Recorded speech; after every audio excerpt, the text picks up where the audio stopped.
человеку надо? Часто задаешь этот вопрос в такое время, что и не знаешь на самом деле, что человеку надо. И когда-то у нас в институте курсовая работа была такая, инсценировка по повести Фадеева «Разгром».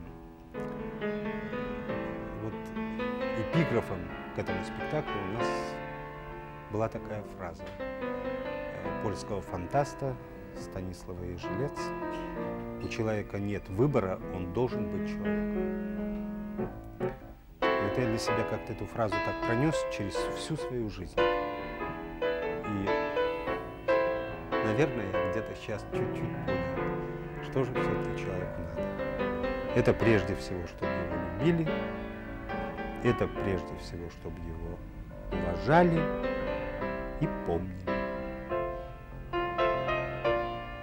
Вот память о человеке. Вот я смотрю сейчас эти передачи по Первому каналу Леонида Филатова, чтобы тебя помнили. Вот ты знаешь, наверное, это самое главное. Вот если я у тебя останусь в памяти, наверное, я буду счастлив. Но ты сказал, что еще нужна любовь и уважение. Вот это у тебя все есть? Ну, любовь и уважение тут немножко другое. Тут, любовь у меня есть. Со мной рядом идет по жизни человек, который мне бесконечно дорог, с которым я, не знаю, я не могу с ним никогда расстаться. Уважение тут немножко другое. Тут я не могу сказать, уважает меня или нет. Я не знаю просто. Потому что уважение — это такое чувство, такое расположение к себе, что его не скажешь просто словами. Или это есть, или этого нет. И вот тут я не могу просто сказать, уважает меня или уважает. Я не знаю. Может быть, уважает, а может и нет. Толя, мы с тобой знакомы с 81-го года. И вот я смотрю на твою жизнь, и она мне напоминает аттракцион «Американские горки» со взлетами, падениями, с немыслимыми какими-то виражами. Это так?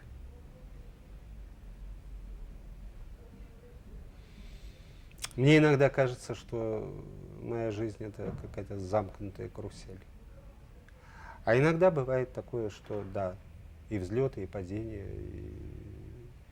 Ты понимаешь, вот дело в том, что когда-то я так вот для себя просто представил, что вот есть ли у меня такие любимые передачи, нелюбимые передачи. А потом я для себя просто определил, что у меня нет любимых и нелюбимых, как для родителей нет некрасивых детей.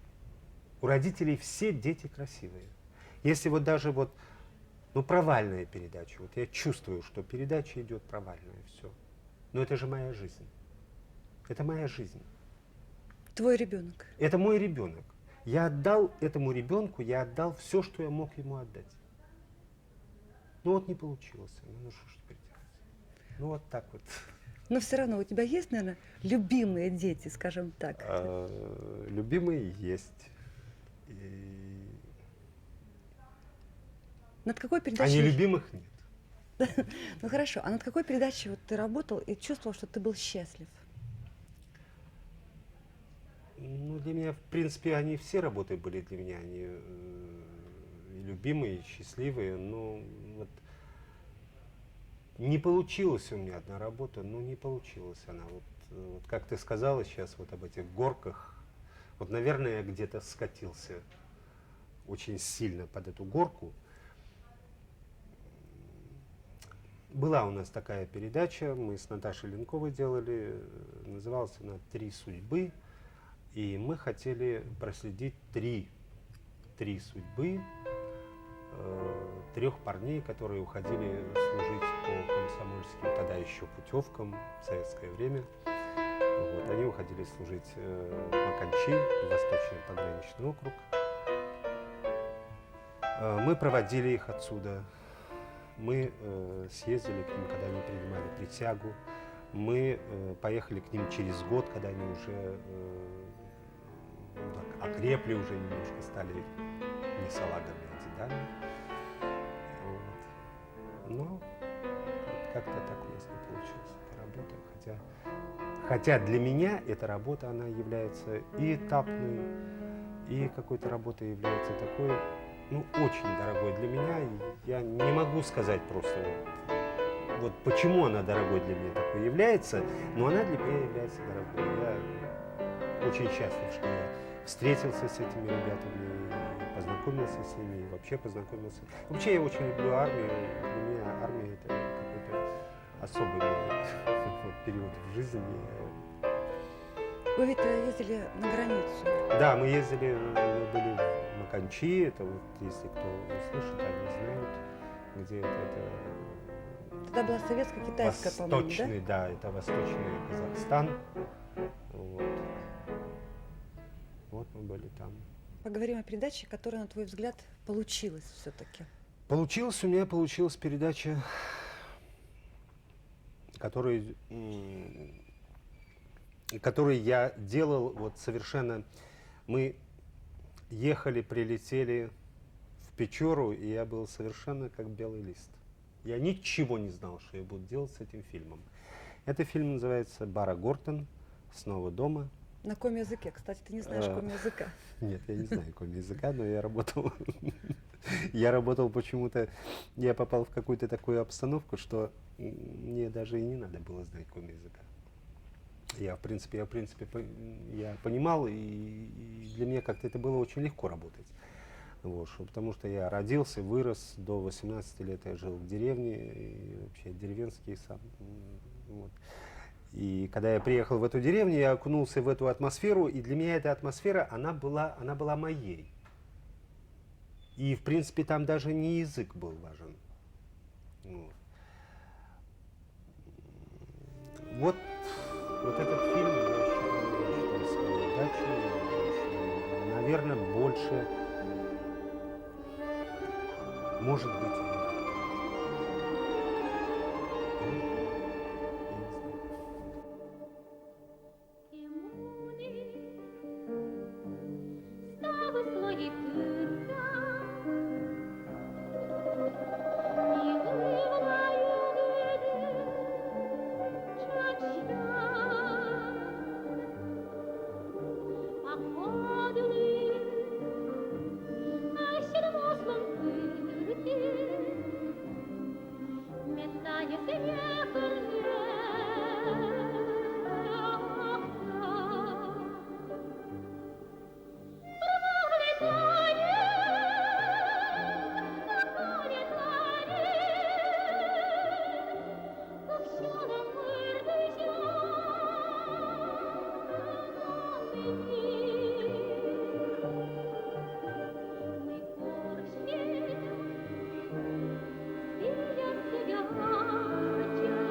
Ты ушел, и в мире стало пусто, и белый свет уж мне не мил. Ну что ж, всегда так было. Два сердца силой не соединишь, и останутся лишь воспоминания о той незабываемой весне. Мы плачем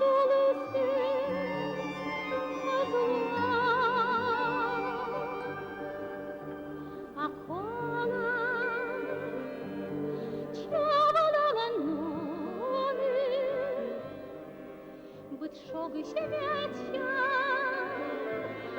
góry drżą. Porwany panie, na konie panie, как śniadam myrny zielony.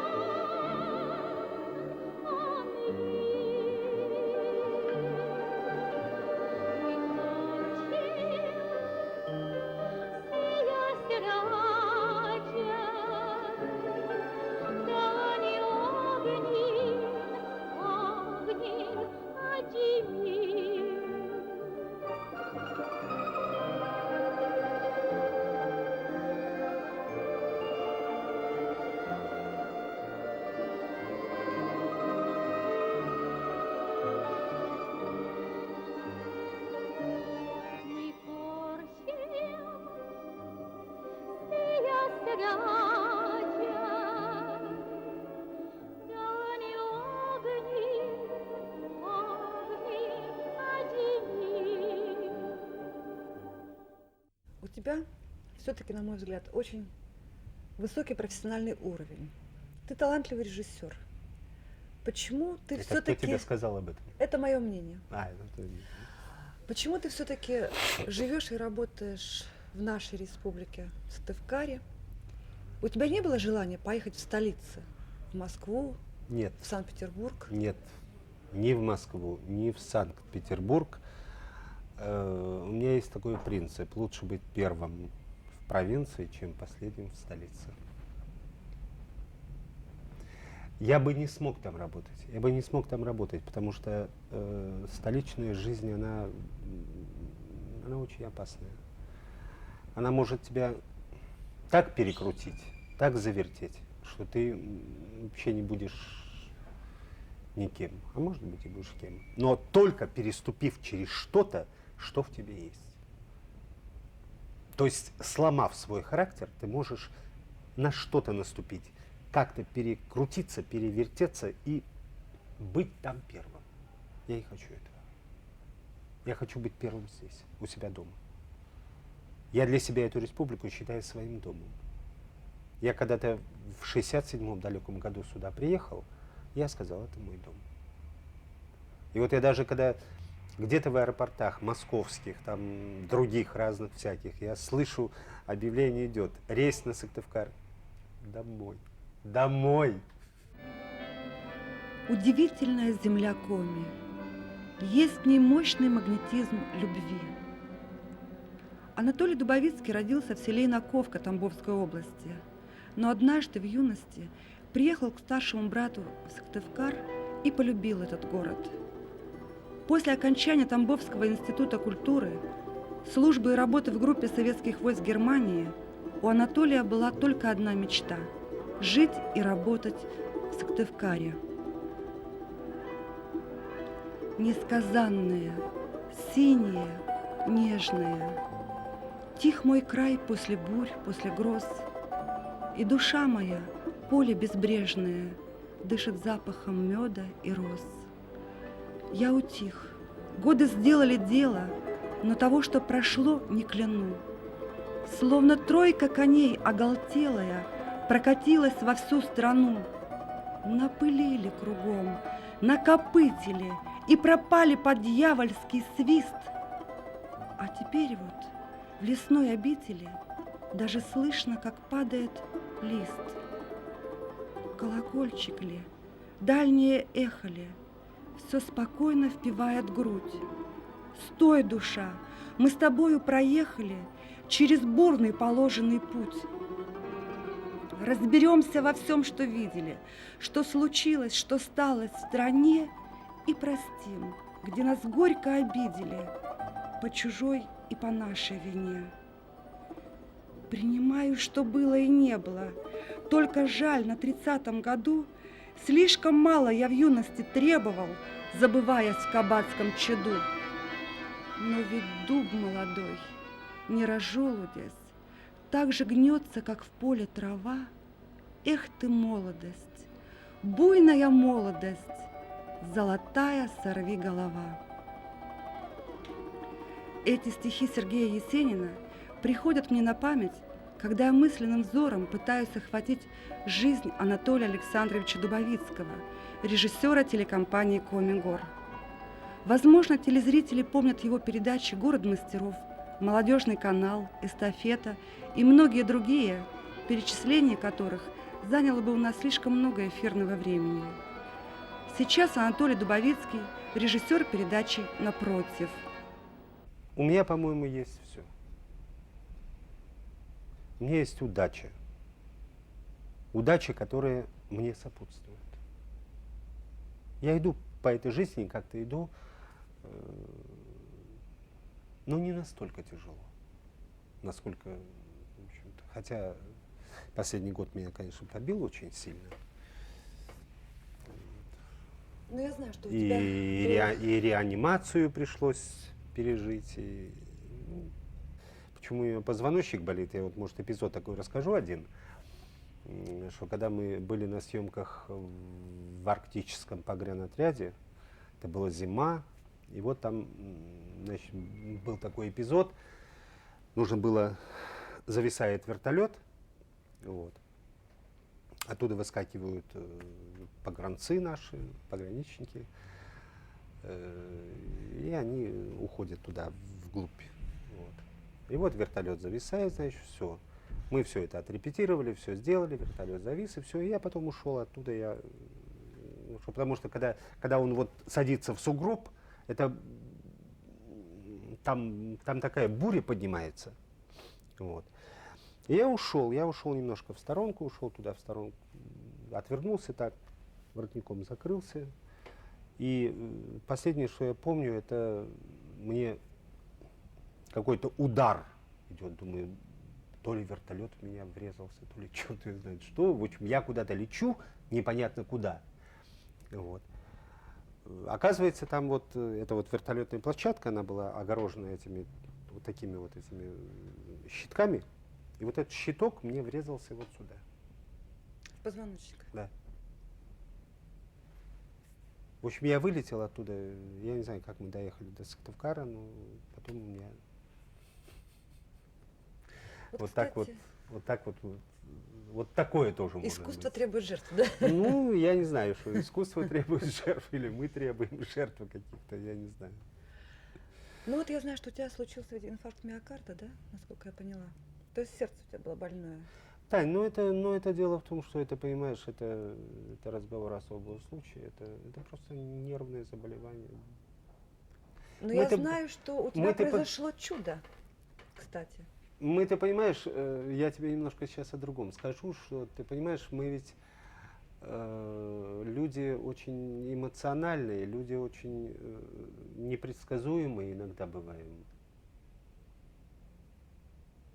Вот поэтому, ты понимаешь, поэтому вот все это накладывается, потом это как-то все-таки выплескивается. У одних это так, у других это так, у третьих это так выплескивается. Ну вот выплескивается это как-то. Ну, вот у меня выплеснулось так. Вот.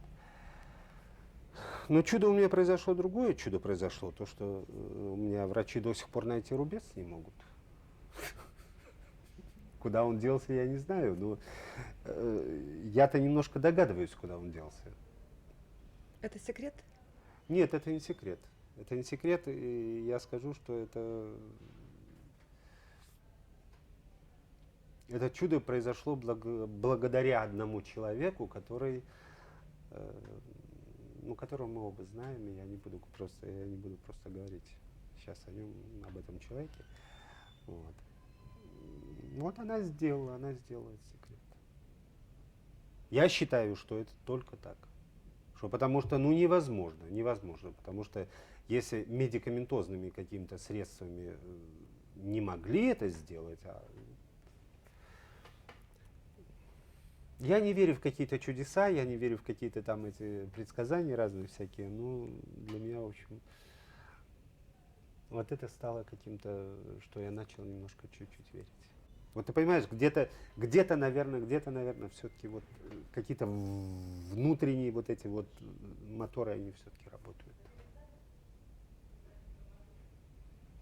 Вот поэтому я и говорю, что у человека должна быть вера. Вера в себя прежде всего. Если ты веришь в себя, значит, ты всегда выкарабкаешься и вылезешь. И будешь нормальным человеком. Предлагаю наш разговор закончить киношным тостом. За успех нашего очередного безнадежного дела. Ты его поддержишь? За успех нашего надежного дела. Вот за это я выпью. Ты знаешь, я все-таки надеюсь, что у нас будет все хорошо, и у нас будет все... Я думаю, что когда-нибудь наша телекомпания Комигор будет солидной телекомпанией.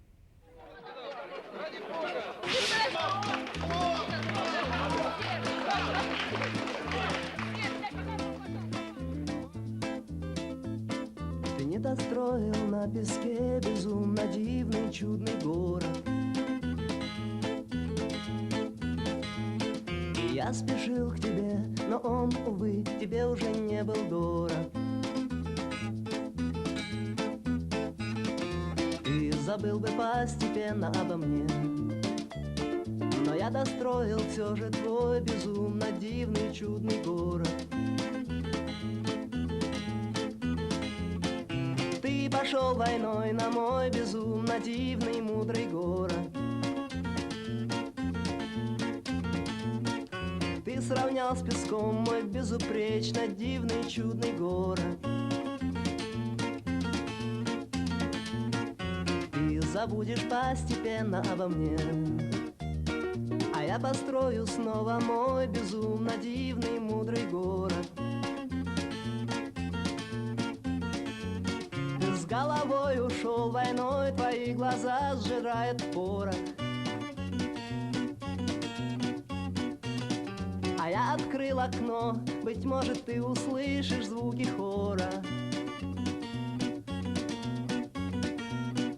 Ты забудешь постепенно о войне, и миллионами огней тебя прельстит мой чудный город.